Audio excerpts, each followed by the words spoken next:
Hello दोस्तों, good morning. Vidyashram classes में आप सभी का तहे दिल से स्वागत है। दोस्तों, आज का अपना टॉपिक है एशिया की जलवायु। आज अपन एशिया की जलवायु का वर्गीकरण करेंगे। एशियाई जलवायु परीक्षा के दौरान बहुत महत्वपूर्ण टॉपिक है। अपन इसका अध्ययन करेंगे अभी। एशिया महाद्वीप की जलवायु अर्थात जलवायु शब्द जिसके बारे में अपन कुछ सामान्य जानकारी लेंगे। उसके उपरांत अपन एशिया महाद्वीप की जलवायु का अध्ययन करेंगे। तो दोस्तों, ये है एशिया महाद्वीप का प्राकृतिक मैप। इस मैप के जरिए अपन कुछ सामान्य जानकारी लेंगे जलवायु संबंधित। दोस्तों, जलवायु शब्द है जो जल वायु तथा दो शब्दों से बना है। जल तथा वायु, इन दोनों को मिश्रण से जलवायु बनता है। और जलवायु किसे कहते हैं? जलवायु एक दीर्घ काल की अवधि में वायुमंडलीय दशाओं का योग, जिसे जलवायु कहते हैं। दोस्तों, जलवायु, मौसम, ऋतु ये सब एक दूसरे से रिलेटेड है। जलवायु जो दीर्घकालीन परिवर्तन से होती है तथा मौसम अल्पकाल तथा दैनिक परिवर्तन के अंदर होने वाले वायुमंडलीय में परिवर्तन, उसे मौसम कहते हैं। जिसके अंदर सुबह के समय मान लीजिए अत्यधिक ऊष्मा व नमी, शुष्कता, और कुछ समय बाद में बादल बनना और फिर बरसात होना, ये अल्पकाल के अंदर जो क्रियाएं होती है उसे मौसम कहते हैं। ऋतु होती है जो कि एक वर्ष से एक माह के मध्य में होने वाले जलवायु में परिवर्तन, उनका औसत योग जो ऋतु कहलाता है। चलो दोस्तों, अब अपन चलते हैं जलवायु को प्रभावित करने वाले कारक तथा जलवायु के वर्गीकरण की ओर। सबसे पहले अपन जलवायु को प्रभावित करने वाले कारकों का कुछ अध्ययन करते हैं। उसके बाद अपन जलवायु संबंधित प्रश्न का आंसर देखेंगे कि उसका प्रारूप किस प्रकार से है। एशिया महाद्वीप की जलवायु, सबसे पहले अपन इसकी प्रस्तावना देखते हैं। प्रस्तावना किस प्रकार से है? दोस्तों, ये प्रस्तावना और ये आंसर का प्रारूप मेरे द्वारा तैयार किया गया है। ये आपको किसी सीरीज डेस्क के अंदर नहीं मिलेगा। एशिया महाद्वीप संसार का सबसे विशाल महाद्वीप है जो कि अपनी स्थिति तथा अपना स्वरूप को प्रदर्शित करता है। जो एशिया महाद्वीप है, अपनी इसी स्थिति और विशालता के कारण विभिन्न प्रकार की जलवायु और मौसम और ऋतुओं का निर्माण होता है। तो दोस्तों, यह पृथ्वी के गोलार्ध, उत्तरी गोलार्ध में स्थित है। इसमें जलवायु संबंधित अनेक विषमताएं मिलती है। उदाहरण के लिए संसार का सबसे गर्म भाग जो कि जैकोबाबाद है, ये जब सबसे गर्म भाग है जो कि तिब्बत से ऊपर गोबी का मरुस्थल पामीर की गांठ यहाँ पर स्थित है। तथा सबसे ठंडा भाग जो बर्खोयास्क है, ये टेगा वन, जहाँ पर टेगा वन है वहां पर, यहाँ पर -50 डिग्री सेल्सियस तापमान होता है। इस महाद्वीप में स्थित है। एशिया महाद्वीप का क्षेत्रफल 4,45,089 वर्ग किलोमीटर है। इसका क्षेत्रफल भूपृष्ठ के 1/3 भाग पर है। इसका विस्तार 10 डिग्री दक्षिण अक्षांश से 80 डिग्री उत्तरी अक्षांश के मध्य स्थित है। दोस्तों, जो एशिया है, जो 10 डिग्री दक्षिण जो कि भूमध्य रेखा के उत्तरी भाग में है तथा 0 डिग्री उत्तरी अक्षांश जो कि उत्तरी ध्रुवों में है, उसके अंदर एशिया की स्थिति है अक्षांश स्थिति। तथा देशांतरी स्थिति 25 डिग्री पूर्वी देशांतर से 170 डिग्री पश्चिमी देशांतर के बीच स्थित है। इस प्रकार से अपन एशिया की स्थिति को निर्धारित किया है। आगे देखते हैं। देश के मध्य भाग में सबसे अधिक तापमान जो कि 50 डिग्री सेल्सियस तक रहता है। दोस्तों, एशिया के मध्य में पर्वत श्रृंखलाएं होने के कारण, पठार होने के कारण यहाँ की जलवायु है जो आर्द्र जलवायु नहीं है। यहाँ पर शुष्कता अधिक पाई जाती है तथा यहाँ पर्वत पठार होने के कारण जो बरसात का स्तर है वो बहुत निम्न है। यहाँ पर बरसात 25 सेंटीमीटर से बहुत कम होती है तथा यहाँ का तापमान 50 डिग्री सेल्सियस तक रहता है। जबकि उत्तरी गोलार्ध में 9 माह तक कठोर सर्दी होती है। इसका कारण है उत्तरी जो अक्षांश है वहां पर अत्यधिक सर्दी होने के कारण यह है कि जो सूर्य का जो स्थिति है जो उत्तरायण की दक्षिणायन होती है उस समय उसकी जो किरणें होती है सूर्य की वो उत्तरी गोलार्ध में पहुंच नहीं पाती। इसके कारण वहां 9 माह तक कठोर सर्दी होती है और -50 डिग्री सेल्सियस तक तापमान पहुंच जाता है। जबकि उत्तरी गोलार्ध में 9 माह तक सर्दी होने के कारण 3 माह होते हैं वहां पर जो कि सूक्ष्म गर्मी पाई जाती है, बहुत निम्न स्तर की। उस समय वहां का तापमान -5 डिग्री से और 10 डिग्री तक तापमान आता है। एशिया की दक्षिण पूर्वी भाग में सर्वाधिक वर्षा प्राप्त होती है।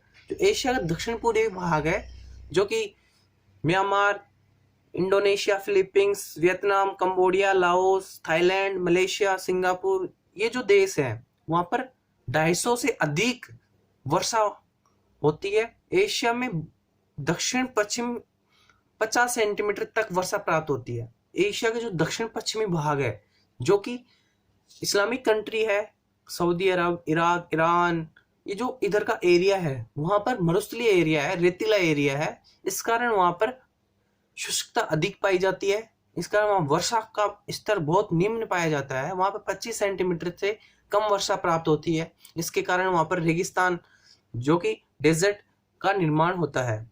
आगे चलते हैं। जलवायु को प्रभावित करने वाले दो विशेष जो कारक है, जो विशेष कारक जो एशिया की जलवायु को प्रभावित करने में अपना पूर्ण रूप से भूमिका निभाते हैं, वो है महाद्वीप की विशालता और दूसरा है एशिया महाद्वीप के मध्य भाग में उठी हुई पर्वत श्रृंखलाएं। तो एशिया महाद्वीप की जो विशालता है वो तो आप समझ ही चुके हैं कि 90 अक्षांशों के मध्य स्थित और तथा 195 देशांतरों के मध्य ये विशाल महाद्वीप की स्थिति है। तो इसका विस्तार बहुत बड़ा है एशिया महाद्वीप का स्थलखंड का। इसके कारण इसके अंदर विभिन्न प्रकार की जलवायु पाई जाती है। विभिन्न प्रकार की जलवायु पाने के कारण भी निम्न है जो कि अब आगे अपन पढ़ेंगे। दोस्तों, एशिया महाद्वीप में मध्य भाग में उठी हुई पर्वत श्रृंखलाएं, इसका जो कि मध्य एशिया के अंदर वर्षा का स्तर निम्न है तथा तापमान का स्तर बहुत अधिक है। उसका मुख्य कारण है कि एशिया महाद्वीप के मध्य भाग में जो पर्वत श्रृंखलाएं हैं उसके द्वारा जो वर्षा रूपी जो बदल आते हैं तो वहां पर वृष्टि छाया होने के कारण उस दूसरे क्षेत्र में बरसात नहीं हो पाती। इसके कारण वहां पर बरसात का स्तर बहुत निम्न होने के कारण वहां पर मरुस्थल की स्थिति अधिक बनती है। अब जलवायु की परिभाषा, अपन ने जलवायु क्या है, जलवायु किस प्रकार क्या कहते हैं, अर्थ, ये अपन ने भी कुछ देर पहले अध्ययन किया। अब अपन इसकी परिभाषा देखते हैं। जलवायु की परिभाषा, दोस्तों सटीक जलवायु की परिभाषा एकदम सरल है। इसके अंदर ये जो प्रारूप है, जो आंसर का जो आप अगर एग्जाम के अंदर देते हो तो आपको ये 20 अंक का प्रश्न है जिसमें से आपको 18-19 नंबर पक्के हैं आपके। तो अब अपन देखते हैं परिभाषा। किसी प्रदेश में दीर्घ अवधि में वायुमंडलीय दशाओं का औसत योग जलवायु कहलाता है। जो दीर्घ अवधि के अंदर जो परिवर्तन होता है वायुमंडल में, दीर्घ अवधि से तात्पर्य है कि 10, 15, 20 साल के अंतराल में जो परिवर्तन आते हैं वायुमंडलीय में, जिस क्षेत्र में वायुमंडल के द्वारा जो परिवर्तन आते हैं दीर्घ अवधि में, उसे जलवायु कहते हैं। देख लेते हैं कि राजस्थान, पश्चिमी राजस्थान तथा पूर्वी राजस्थान, अरावली पर्वत से पहले राजस्थान के अंदर बहुत अच्छी स्थिति थी। जब अरावली पर्वत का निर्माण हुआ तो पश्चिमी राजस्थान के अंदर जलवायु की स्थिति शुष्कता वाली तथा पूर्वी राजस्थान में कुछ आर्द्रता वाली हुई। तो ये दीर्घकालीन जो अवधि होती है उसमें जो परिवर्तन होते हैं वायुमंडल में, उसे जलवायु कहते हैं। ऋतु किसे कहते हैं? दोस्तों, अपन ये जो शब्द है जो दैनिक क्रियाओं के अंदर जुड़े हुए हैं, इनको उन चीजों से जोड़ करके समझना चाहिए। ऋतु जो कि वर्ष भर के अंदर एक वर्ष तथा एक माह में जो परिवर्तन होता है वायुमंडल में, जैसे कि ऋतु अपने भारत में 6 प्रकार की ऋतुएं पाई जाती है। शीत ऋतु, ग्रीष्म ऋतु, बसंत ऋतु, ये जो ऋतुएं हैं इनके बारे में बता रहा हूं मैं। जो ये जो ऋतुएं आती है जिनमें परिवर्तन होता है वायुमंडल में, उन्हें ऋतुएं कहते हैं। जो अल्पकाल के अंदर जो किसी प्रदेश में 1 माह से 1 वर्ष की अवधि में वायुमंडलीय दशाओं का औसत योग ऋतु कहलाता है, जो कि जलवायु में परिवर्तन होता है। मौसम किसे कहते हैं? तो मौसम अपन दैनिक क्रियाओं से जोड़कर देखो कि मौसम शब्द का अपन प्रयोग कब करते हैं। अपन मौसम शब्द का प्रयोग जब करते हैं जब दिन में तापमान अधिक होता है तो बोलते हैं अपन आज का गर्मी बहुत तेज है, आज मौसम बहुत गर्म है। फिर अगर बारिश का मौसम होता है तो अपन बोलते हैं कि ये दैनिक शब्द हैं जो कि अपन यूज करते हैं। किसी स्थान पर अल्पकालीन अवस्था में मौसम के दशाओं का योग ऋतु कहलाता है।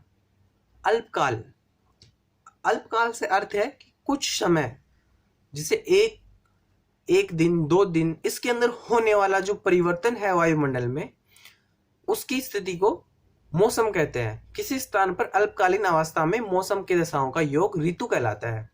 तो दोस्तों अपन ने जलवायु के बारे में कुछ अपन ने जान पहचान की है। आगे चलते हैं दोस्तों। ये जलवायु को प्रभावित करने वाले कारक है। जलवायु को प्रभावित करने वाले कारक और दूसरा जलवायु के वर्गीकरण, ये 2 अलग अलग बनते हैं। अभी पढ़ते हैं अपन जलवायु को प्रभावित करने वाले कारक। अक्षांशीय,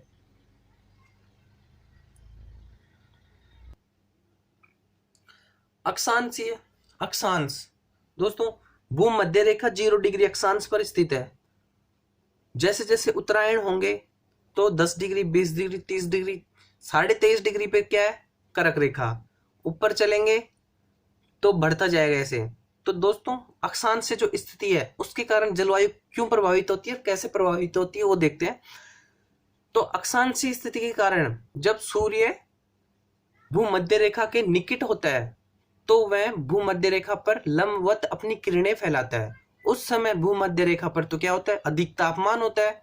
अधिक तापमान होने के कारण वहां पर निम्न वायुदाब बनता है। निम्न वायुदाब का क्षेत्र बनने के कारण दोस्तों वहां पर जो आसपास के पवने हैं, जो कि व्यापारिक पवने हैं, जिसका वहां पर आवागमन होता है, उसके कारण वहां बादल अधिक आते हैं और वहां बरसात का स्तर भी अधिक होता है। और जैसे जैसे अपन उत्तरी अक्षांश दक्षिणी अक्षांश के अंदर धीरे धीरे बढ़ते जाएंगे तो किरणें लंबवत कम होती जाएगी।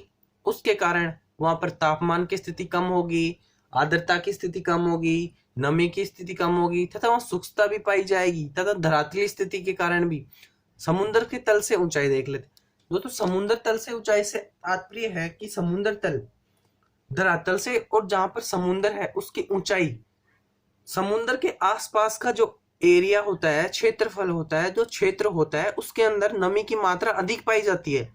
वहां की वायु है, जो जलवायु है, वो आर्द्रता युक्त होती है। वहां की धरातल पे अनेक प्रकार की वनस्पति युक्ति है तथा वह उपयोगी भूमि होती है। और समुद्र से दूरी, अगर समुद्र से दूरी होगी तो वहां की जलवायु में आर्द्रता कम होगी, नमी की मात्रा कम होगी। नमी की मात्रा कम होगी तो वहां पर शुष्कता अधिक होगी, और शुष्कता अधिक होगी तो वहां का तापमान है जो भी अधिक होगा। और तापमान अधिक होगा तो निम्न वायु दाब होगा और वहां पर बरसात भी कम होगी।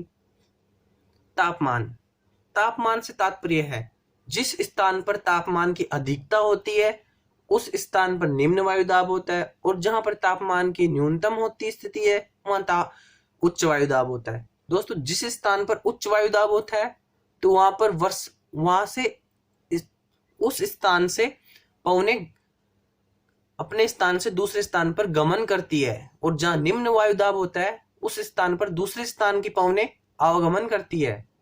सूर्य किरणों का कोण, अभी मैंने बताया था सूर्य अगर भूमध्य रेखा पर लंबवत होता है तो उत्तरी ध्रुवों के अंदर सूर्य की किरणें तिरछी जाएगी। अगर तिरछी किरणें जाएगी तो वहां पर तापमान जो कि टेम्परेचर है वो कम पहुंचेगा।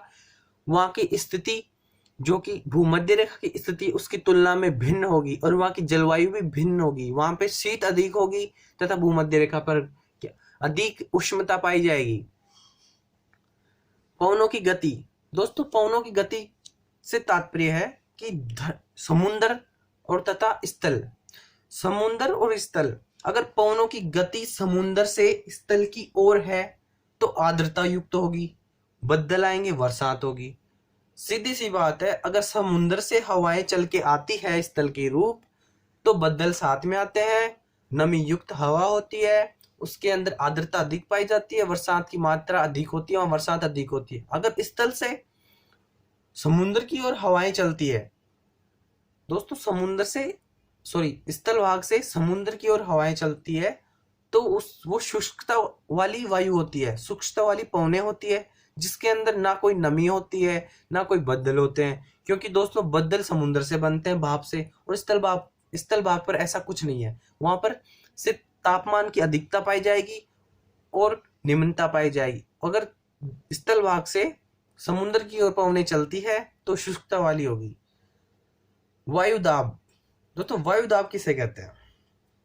वायुदाब उच्च प्रेशर से तात्पर्य है अगर सूर्य की तापमान जैसे कि उत्तरी ध्रुव, दक्षिणी ध्रुव या उच्च वायुदाब की स्थिति होती है, और जहाँ उच्च वायुदाब की स्थिति होती है वहां बरसात की बहुत कम बरसात पाई जाती है। उच्च वायुदाब की स्थिति कब बनती है दोस्तों? जहां पर तापमान यानी टेम्परेचर लो होता है, जहां टेम्परेचर की स्थिति निम्न पाई जाती है वहां उच्च वायुदाब अधिक पाया जाता है।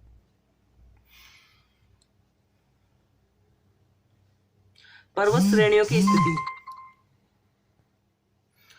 पर्वत श्रेणियों की स्थिति दोस्तों, जो पर्वत श्रेणियां हैं, जो अभी मैं बात कर रहा था कि एशिया के मध्य में पर्वत श्रेणियां अधिक पाई जाती है, इसके कारण वहां पर बरसात की स्थिति कम पाई जाती है, तापमान अधिक पाया जाता है।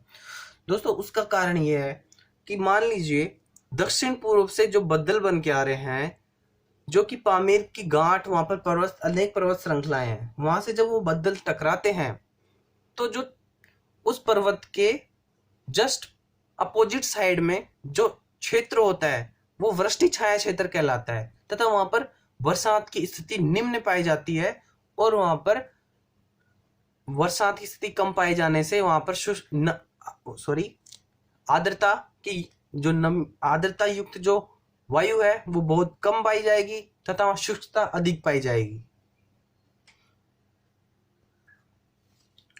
कोरियोल बल दोस्तों, ये कोरियोल बल क्या है? पृथ्वी के घूर्णन के कारण उत्पन्न एक आभासीय बल है दोस्तों। ये पृथ्वी के घूर्णन के कारण उत्पन्न एक आभासीय बल, जो कि उत्तरी गोलार्ध में गतिमान चीजों को अपनी दाहिनी ओर से तथा दक्षिणी गोलार्ध में अपने बाईं ओर विक्षेपित कर देता है। विषुवत रेखा पर यह बल शून्य होता है। इस बल में मध्य अक्षांश से चक्रवात, हरिकेन तथा प्रति चक्रवात जैसे मेस्पी परिघटनाओं के परिवाह की दिशा निर्धारित होती है। दोस्तों जो पृथ्वी है, जो परिक्रमण और परिभ्रमण दोनों करती है।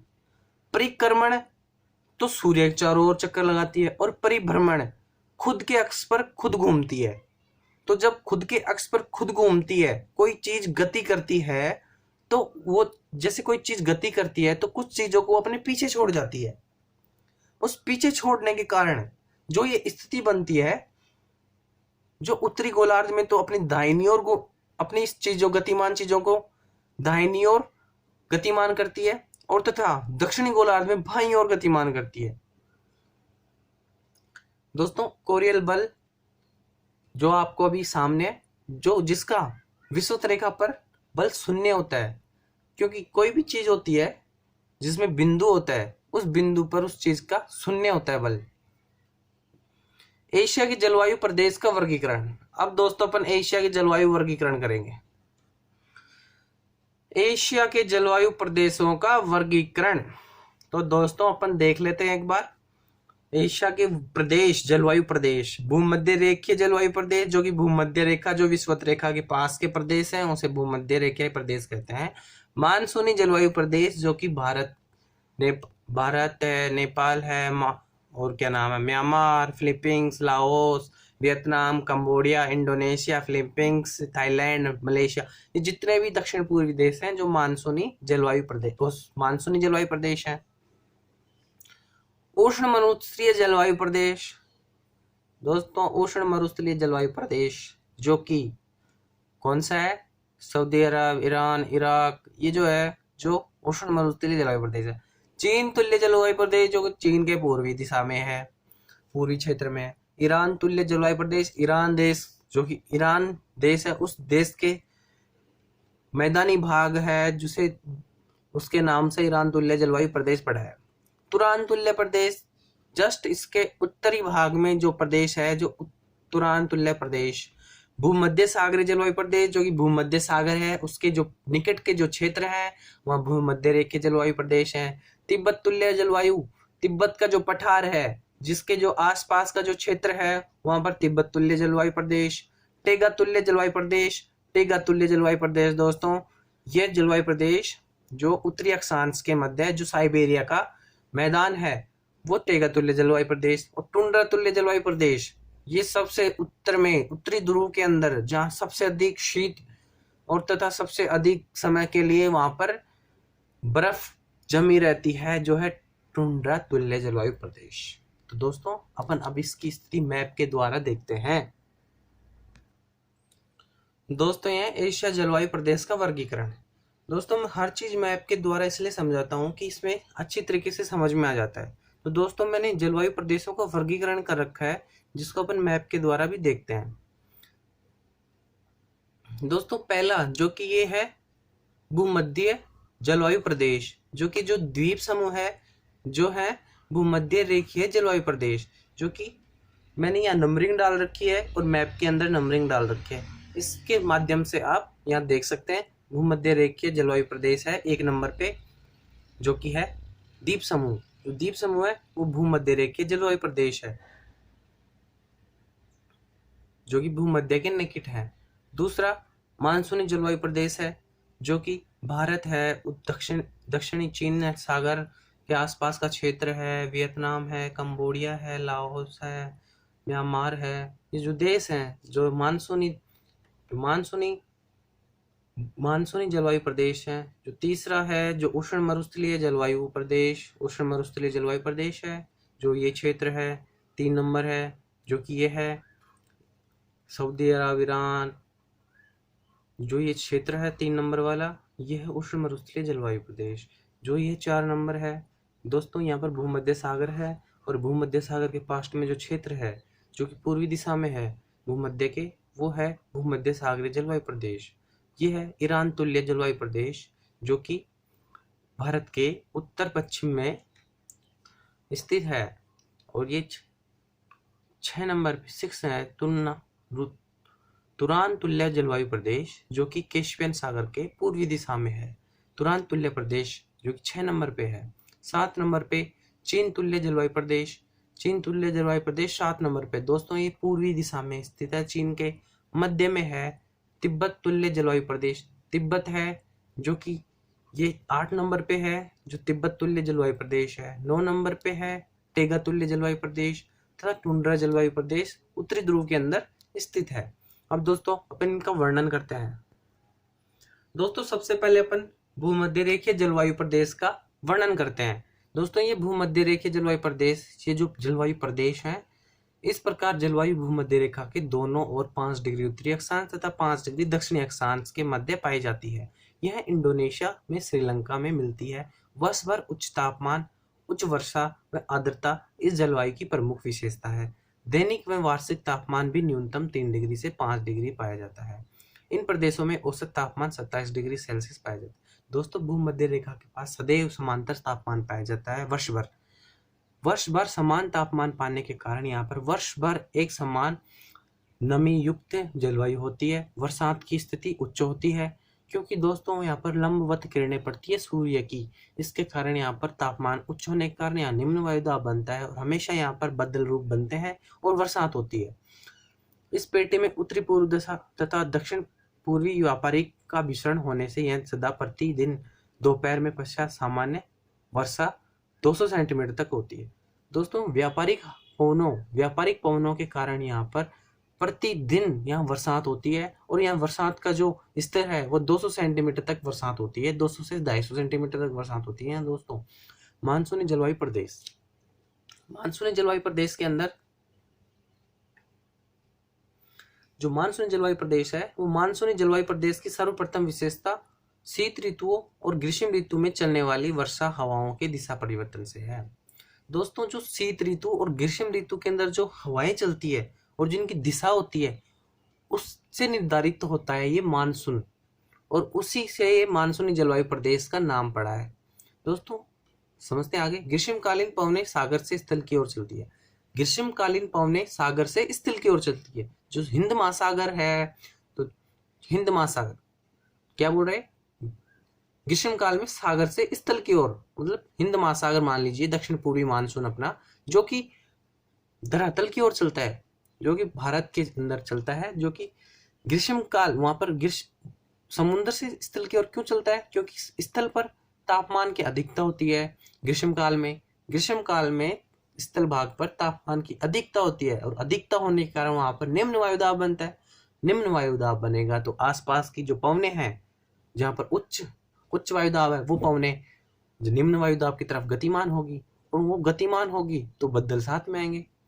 शीतकालीन पवनें स्थल से सागर की ओर चलती है। दोस्तों शीतकालीन पवनें हैं, शीतकाल के अंदर स्थल भाग ठंडा होता है जो सागरीय भाग है उसकी तुलना में, और ठंडा होने के बाद स्थल भाग वहां पर उच्च वायुदाब बनता है, और उच्च वायुदाब के अंदर क्या होता है, निम्न वायुदाब की तरफ गतिमान होती है पवनें। तो स्थल भाग से समुद्र सागर की ओर पवनें गतिमान होती है।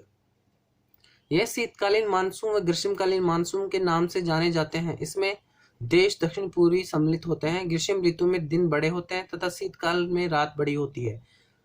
दिन छोटे हैं। पश्चिमी क्षेत्र में मरुस्थल होने से तापमान 40 डिग्री सेल्सियस तक पहुंच जाता है। दोस्तों पश्चिमी क्षेत्र है, डेजर्ट है, रेगिस्तान एरिया है, वहां पर तापमान 40 डिग्री सेल्सियस तक पहुंच जाता है। वर्षा जून से सितंबर तक वर्षा ऋतु 4 माह की होती है। दोस्तों मानसूनी जलवायु है उसके अंदर जो बरसात होती है, जैसे अपन मानसून बोलते हैं, वो 4 महीने की ऋतु होती है, जो कि जून से और सितंबर तक चलती है। वृष्टि छाया क्षेत्र में 75 सेंटीमीटर वर्षा होती है। दोस्तों जो वृष्टि छाया क्षेत्र है वहां पर वर्षा का स्तर बहुत कम होता है। वृष्टि छाया क्षेत्र मैंने आपको बताया था, जिस दिशा से मानसून आता है, बदल आते हैं, जहां पर्वत आती है उससे टकराते हैं, उसके जस्ट अपोजिट साइड में जो इस क्षेत्र होता है वहां बरसात की स्थिति बहुत कम होती है, उसे वृष्टि छाया क्षेत्र कहते हैं। भारत से असम तथा पहाड़ियों पर व पश्चिमी घाट पर 500 सेंटीमीटर तक वर्षा हो जाती है। मानसून के अंदर भारत के जो असम वाला पहाड़ी क्षेत्र है, मेघालय है, असम है, वहां सबसे अधिक 500 सेंटीमीटर तक वर्षा होती है। जो मासिंगराम है, भारत का जो मासिंगराम क्षेत्र, वहां सर्वाधिक भारत के अंदर वर्षा होती है। उष्ण मरुस्थलीय जलवायु। दोस्तों उष्ण मरुस्थलीय जलवायु ये शुष्क रेतीली दक्षिण पश्चिमी एशिया में थार मरुस्थल अत्यधिक विषमता पाई जाती है। दोस्तों जो थार मरुस्थल है और पश्चिमी जो एरिया क्षेत्र है वहां पर ये रेतीली दक्षिण पश्चिम में पाई जाती है। यहाँ का तापमान उच्च शुष्कता की प्रमुखता पाई जाती है। यहाँ तापमान तो अत्यधिक होता है और नमी के वायु के अंदर शुष्कता सर्वाधिक पाई जाती है। इन दिनों में अधिक गर्मी तथा रात में ठंड, दैनिक तापमान 20 डिग्री सेल्सियस, गर्मी ऋतु में तापमान 45 डिग्री सेल्सियस तक। दोस्तों शीत ऋतु के अंदर 20 डिग्री सेल्सियस तक तापमान पहुंच जाता है, जबकि ग्रीष्म ऋतु में 45 डिग्री सेल्सियस तक तापमान पहुंच जाता है। चमकदार धूप तथा रेत भरी आंधियां चलती है।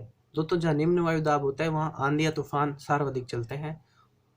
रात का तापमान 0 डिग्री सेल्सियस तक पहुंच जाता है। दोस्तों रेत सर्वाधिक सबसे जल्दी गर्म होती है और सबसे जल्दी ठंडी होती है, इसलिए रेत में है ना तापमान रात के समय 0 डिग्री सेल्सियस तक पहुंच जाता है और यहाँ पर दिन में सर्वाधिक तापमान पाया जाता है। चीन तुल्य जलवायु प्रदेश। तो चीन तुल्य जलवायु प्रदेश चीन के पूर्वी दिशा में स्थित है। इस प्रकार के गर्म प्रदेश पूर्वी सागर तटीय भागों में पाए जाते हैं। जो पूर्वी सागरीय तट है वहां पर ये चीन के मैदान है जो पाए जाते हैं। जलवायु शीत ऋतु में कठोर होती है। दोस्तों यहाँ शीत ऋतु अत्यधिक कठोर पाई जाती है। इस प्रकार की जलवायु उत्तरी चीन में, उत्तरी दक्षिण जापान में, दक्षिण कोरिया में पाई जाती है। जो उत्तरी चीन है, उत्तरी दक्षिण जापान है, दक्षिण कोरिया है, यहाँ पर ये जलवायु अधिक पाई जाती है। तापमान 25 डिग्री से 30 डिग्री सेल्सियस तक पाया जाता है तथा शीत ऋतु के अंदर यहाँ पर तापमान 0 डिग्री सेल्सियस तक पहुंच जाता है। विनाशक चक्रवात का जन्म होता है। दोस्तों यहाँ पर विनाशक चक्रवात का जन्म होता है। चक्रवात की स्थिति अधिक बनती है। दोस्तों यहाँ पे जिस चक्रवात का भी नाम दोस्तों यहाँ चक्रवात सर्वाधिक पाए जाते हैं, विनाशक चक्रवात जैसे कि टाइफून जो चक्रवात है जो चीन के पूर्वी दिशा से उत्पन्न होकर के और ये आता है। टाइफून चक्रवात सबसे घातक चक्रवात माना जाता है। अब ईरान तुल्य जलवायु प्रदेश देखते हैं। ईरान इराक अफगानिस्तान में विस्तृत प्रकार के जलवायु प्रदेश पाई जाती है। यह मरुस्थलीय जलवायु से मिलती जुलती होती है। दोस्तों ये मरुस्थल जो मृदा है, जो जलवायु है, उससे मिलती जुलती होती है। नमी की मात्रा कम होती है, आर्द्रता कम होती है, शुष्कता अधिक पाई जाती है। ग्रीष्म ऋतु में तेज गर्मी 45 डिग्री सेल्सियस तक तापमान पहुंच जाता है और शीत ऋतु में या न्यूनतम तापमान 0 डिग्री सेल्सियस तक पहुंच। दोस्तों मैंने अभी आपको बताया था कि रेगिस्तान सर्वाधिक सबसे पहले ठंडा होता है और सर्वाधिक सबसे ज्यादा गर्म होता है। रात्रि के समय 0 डिग्री सेल्सियस तक तापमान पहुंच जाता है और दिन के समय यहाँ सर्वाधिक 45 डिग्री तक सेल्सियस तक पहुंच जाता है। वर्षा यहाँ पर सर्वाधिक कम होती है, 25 सेंटीमीटर से भी कम होती है वर्षा। शीत ऋतु में हिमपात के रूप में वर्षा होती है। दोस्तों यहाँ पर शीत ऋतु के अंदर हिमपात के रूप में वर्षा होती है। तुरान तुल्य जलवायु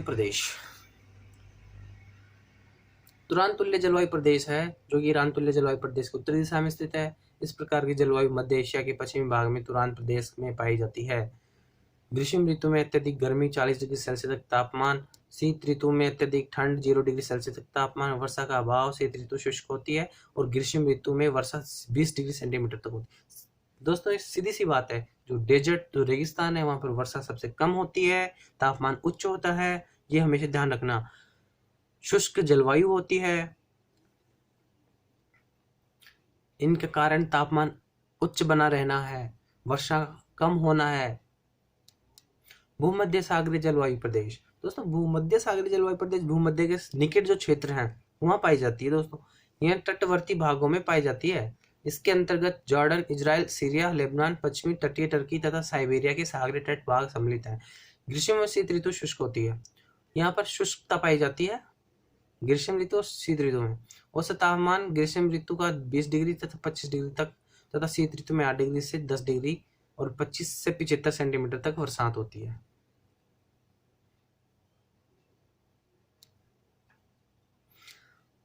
तिब्बत तुल्य जलवायु प्रदेश। तिब्बत के पठार जो कि भारत के पूर्वी दिशा में, उत्तर पूर्वी दिशा में स्थित है, चीन के दक्षिण में, ये मध्य में भाग में स्थित है। इस प्रकार की जलवायु तिब्बत तथा पामीर के पठार पर मिलती है। गर्म व छोटी गर्मी की ऋतु तथा कठोर सर्दी व दैनिक तापमान में अधिकता रहती है। दिन का जो तापमान है उसकी अधिकता बनी रहती है। तिब्बत तथा पामीर दोनों ही प्रकार समुद्र तल से 35,000 मीटर से अधिक ऊंचे हैं। ये जो पठार है समुद्र तल से 35,000 मीटर ऊंचे हैं। चारों ओर से पर्वतों से घिरा हुआ है, इसलिए यहाँ जलवायु में विषमता मिलती है। दोस्तों ये जो पठार है जो चारों तरफ से पर्वतों से घिरा हुआ है, इस कारण यहाँ पर विभिन्न प्रकार की विषमताएं पाई जाती है, जलवायु विषमताएं पाई जाती है। ग्रीष्म ऋतु छोटी होती है, तापमान 20 डिग्री सेल्सियस तक पहुंच जाता है। सर्दियां कठोर होती है तथा तापमान हिमांक बिंदु से नीचे भी पहुंच जाता है शीत ऋतु में। औसत तापमान -15 डिग्री पर्वत तथा आसपास के सभी घाटियां बर्फ जमी होती है शीत ऋतु के अंदर। गर्मी में वर्षा अधिक होती है तथा सर्दियों में हिमांक के रूप में होती है। औसत वर्षा 50 से 75 सेंटीमीटर तक होती है। टेगा तुल्य जलवायु प्रदेश।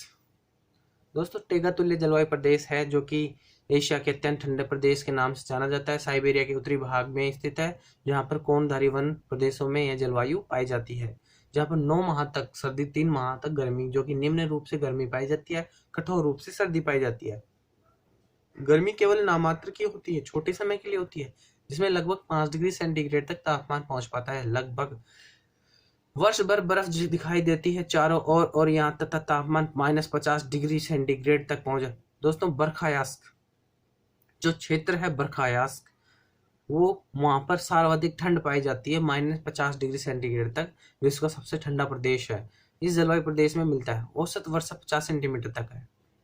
टुंड्रा तुल्य जलवायु प्रदेश। टुंड्रा तुल्य जो जलवायु प्रदेश है जो कि उत्तरी ध्रुवों में पाया जाता है, जो कि ठंडी शीत ध्रुव होते हैं। उत्तरी में आर्कटिक महासागर के किनारे, संसार का सबसे ठंडा प्रदेश है दोस्तों ये, जो कि आर्कटिक महासागर के किनारे एक पतली पेटी से पूर्व से पश्चिम तक फैला हुआ है। 10 माह की कठोर सर्दी तथा 2 माह की गर्मी वर्ष भर बर्फ जमने के कारण यहाँ बर्फीले तूफान हवाएं चलती है, चारों ओर बर्फ के टीले जमे होते हैं। यहाँ का औसत तापमान -50 डिग्री सेंटीग्रेड तक पहुंच जाता है। सर्वाधिक न्यूनतम तापमान जो कि टंड्रा तुल्य प्रदेश में भी पाया जाता है दोस्तों। गर्मियों में कुछ दिन के लिए मौसम खुलता है जहां तापमान 5 डिग्री से 10 डिग्री तक पहुंच पाता है। सर्दियों में वर्षा हिम के रूप में होती है तथा वर्षा का औसत 25 सेंटीमीटर तक होता है, इससे अधिक वर्षा नहीं होती है। दोस्तों हमारा एशिया का महत्वपूर्ण टॉपिक है जो आज कंप्लीट हो चुके हैं। दोस्तों एक बार अपन लास्ट में मानचित्र को और देख लेते हैं। इसके अंदर बरसात की स्थिति दे रखी है, बरसात कितने सेंटीमीटर कौन से स्थान पर होती है।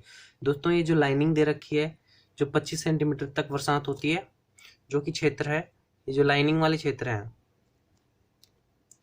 ये जो लाइनिंग वाले क्षेत्र हैं जिसमें मध्य पामीर, कपटहार, गोबी मरुस्थल और जो कि क्षेत्र आता है ईरान, तुरान तुल्य मरुस्थलीय क्षेत्र, भूमध्य सागरीय, ये क्षेत्र है जहाँ पर 25 सेंटीमीटर तक वर्षा होती है।